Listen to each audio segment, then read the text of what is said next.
E após integrar a cúpula da CPI da Covid-19, que propôs o indiciamento de Jair Bolsonaro por 9 supostos crimes, o senador Randolfo Rodrigues agora se dedica a colher assinaturas para a abertura de uma nova CPI, dessa vez para investigar o presidente. O foco da nova comissão, se aprovada, será o pagamento das emendas de relator, que fazem parte do que vem sendo chamado por alguns de orçamento secreto. O pagamento dessas emendas foi suspenso por decisão monocrática da ministra Rosa Weber, do Supremo Tribunal Federal, e confirmada pela maioria da corte. Randolfo afirmou que está colhendo assinaturas para a abertura do que chamou de CPI do Bolsolão. São necessários 27 nomes para que o requerimento seja apresentado ao Senado pelo presidente Rodrigo Pacheco e, em seguida, instalado na casa. José Maria Trindade, será que tem alguma chance, Zé, de que saia do papel essa CPI contra as emendas de relator, CPI do Bolsolão, como está dizendo o Randolfo? Daí seria investigar o próprio Congresso Nacional. Isso parecendo aquela peça do Sófocles, né? Onde Édipo prometeu que o responsável por uma peste que acontecia em Tebas, ele não veria jamais a luz do sol. Aí ele descobriu que era ele arrancou os próprios olhos.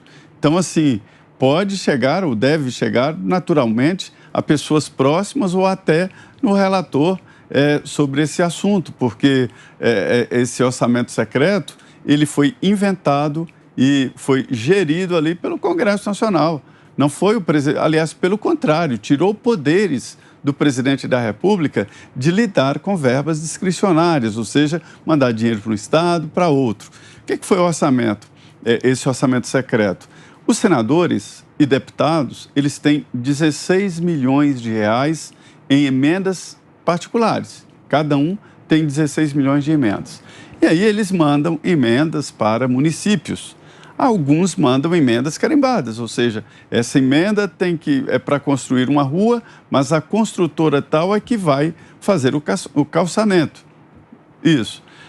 Além desses 16 milhões, os deputados e senadores inventaram ali quase 20 bilhões de reais para emendas que seriam geridas pelo relator e ninguém ficaria sabendo quem mandou a emenda para onde. Daí o nome secreta, que eu acho que, na verdade, isso aí é um orçamento bandido. O orçamento é uma coisa transparente e eles escondem isso aí. E o Supremo já decidiu no plenário, na votação remota, né, de que essas emendas são inconstitucionais, estão proibidas, para se ter uma ideia. Não é o presidente, é o Congresso.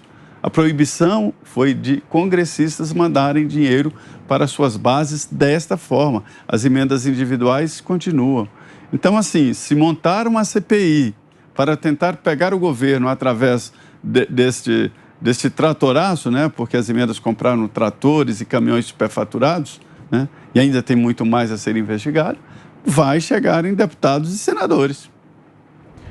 E aí, Augusto, Randolfo quer mais uma CPI. O Randolfo, posso repetir a sugestão, né? O Randolfo, ele frequenta tanto o Supremo que ele precisa ser nomeado capinha. Capinha é aquele cara que fica atrás de cada ministro e eles trazem papel, saem, pegam o papel e vão embora, aí mexem na capa, na toga. Ficou famoso o capinha do Joaquim Barbosa, né? Que ele não parava de trabalhar. O Joaquim Barbosa tem problemas de coluna, então toda hora precisa mexer na cadeira e o capinha trabalhando. Aí eu vi outro dia que eles ganham uma nota boa, mais de 20 mil, aí não é pouca coisa não. Eu não sei qual é a formação deles, eu sei que eles fazem isso agora, ganham muito para o pouco que trabalham, né? O Randolph está querendo isso aí, então ele merece ser capinha. Ele escolhe, pode escolher o ministro ou a ministra, mas está na hora de deixar ele lá porque ele não sai do Supremo. Ele não é visto no Congresso, só quando tem CPI. E só pensa nisso, só faz CPI. Então vai para a capinha. Eu ficaria feliz, ele também. Diga, Cris.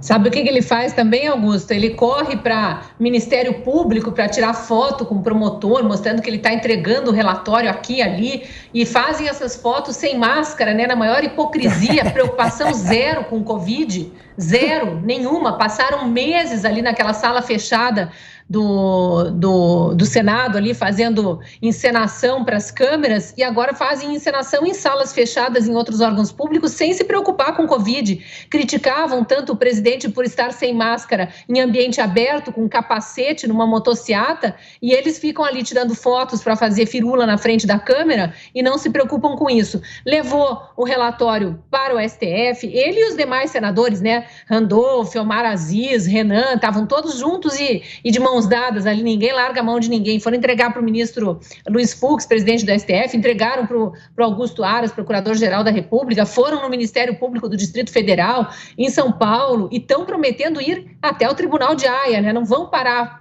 que nem mariposa, buscando a luz ali, buscando holofotes. Eles estão pensando, claro, nas eleições do ano que vem, querem se reeleger, não entendem que o brasileiro viu que caíram as máscaras, não só as máscaras físicas, viu quem são eles, e eles não têm chance de se reeleger, esses senadores não vão ser reeleitos. Os brasileiros estão atentos ao que eles fizeram, às mentiras que eles pregaram, ao desrespeito com mulheres, ao fingimento ali de que eram muito empáticos com médica cantora e depois desrespeitando médicas, cientistas de renome, fazendo desdém para a quantidade de vidas que elas salvaram em plena pandemia. Nossa, o brasileiro está muito atento e muito cansado desses senadores.